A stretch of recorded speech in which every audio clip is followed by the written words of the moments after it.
Once you've set up your survey, the next step is to share it out and get responses. And I'm going to show you 3 ways that you can distribute your survey and get responses even if you don't have an audience whatsoever.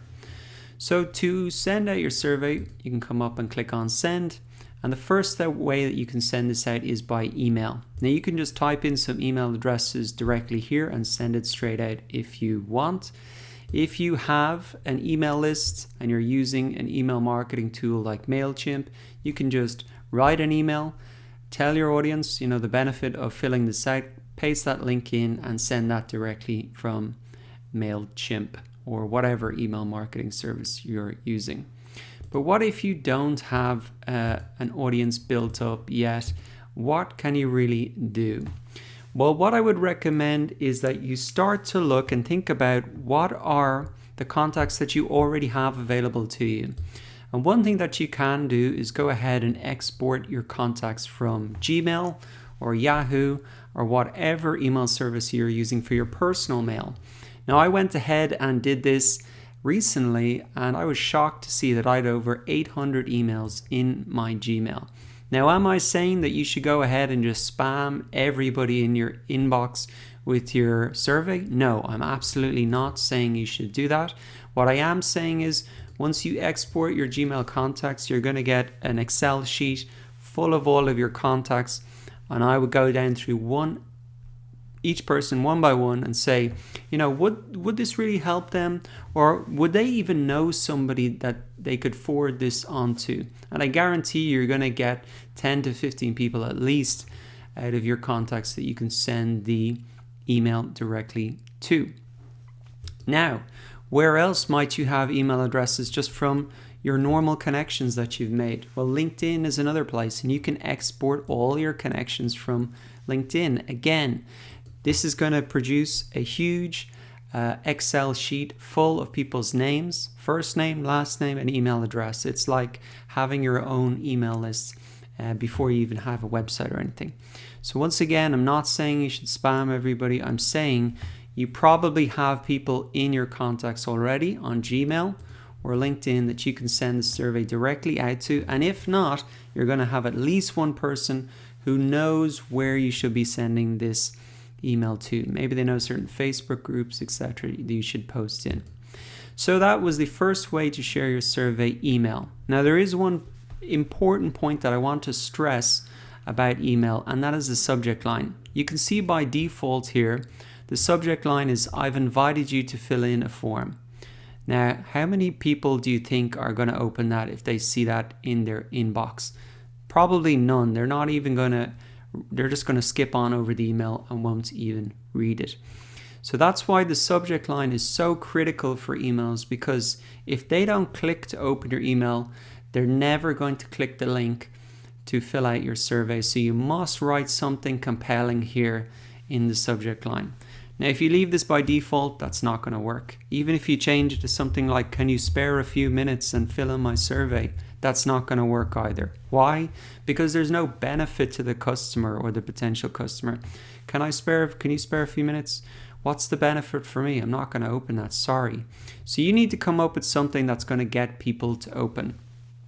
Now, if you have an audience, something that I've done before is saying, I'm creating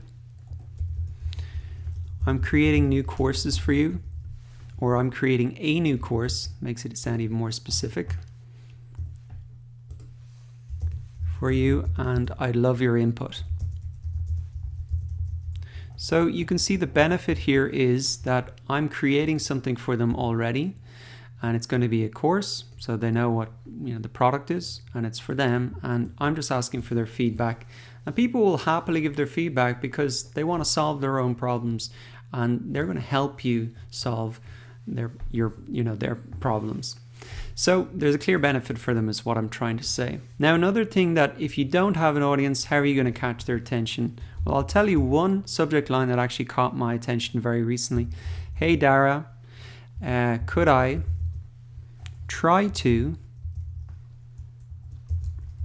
solve your problems as an online instructor?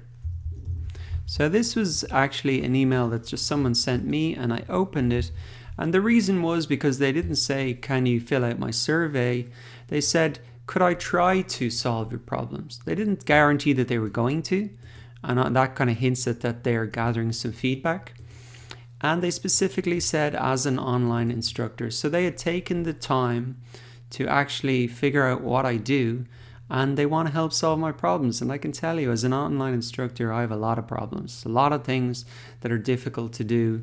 And if someone can help me with that, well, then I'm going to open the email. So that is something that you could easily copy and use for whatever your thing is.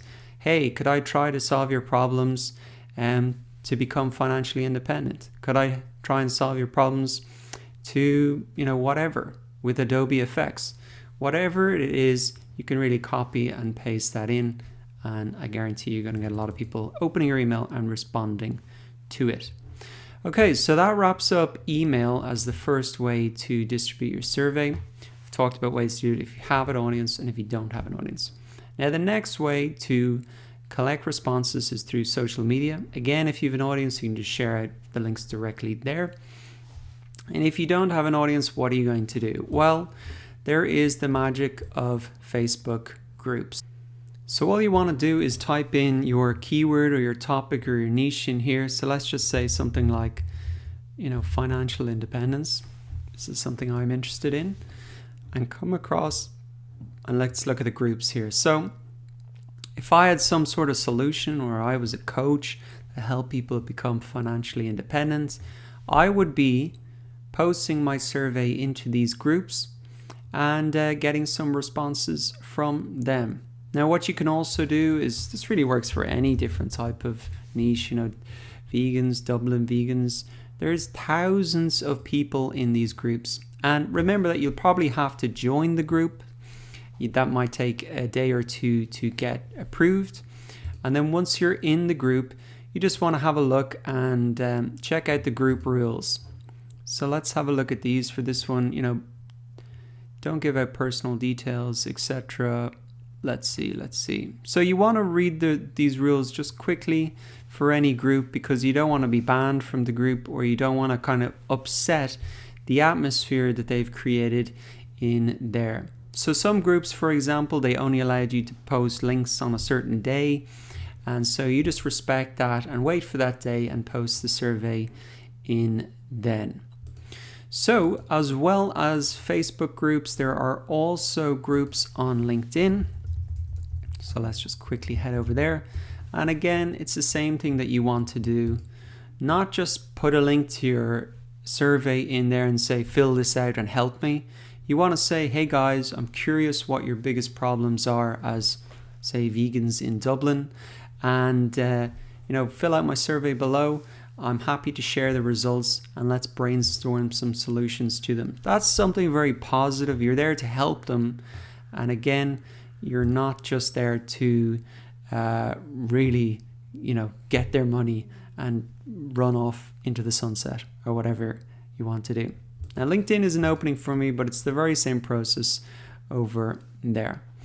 Now, let's look at the final way that you can go ahead and get responses to your survey, and that's to use forums. So all you need to do is, once again, go to Google, type in whatever your niche or keyword is, and then just put forum there, and up is going to pop up a lot of forums. This really works for anything, any different niches that you have. You can see there's a lot of them here. Even you can go into Reddit and things like that. And so forums are just another place that you can post your survey and get responses. The people are out there already. And so you might not be able to post it into one Facebook group or one LinkedIn group, or maybe someone will delete your post. That's going to probably happen. But there are thousands of groups across all those three methods that I've showed you. So you are going to get responses to your survey if you just stick with it. So to recap, we've looked at 3 different ways to distribute your survey even if you don't have an audience. Email. So to recap, we've looked at 3 different ways to distribute your survey and get responses even if you don't have a survey.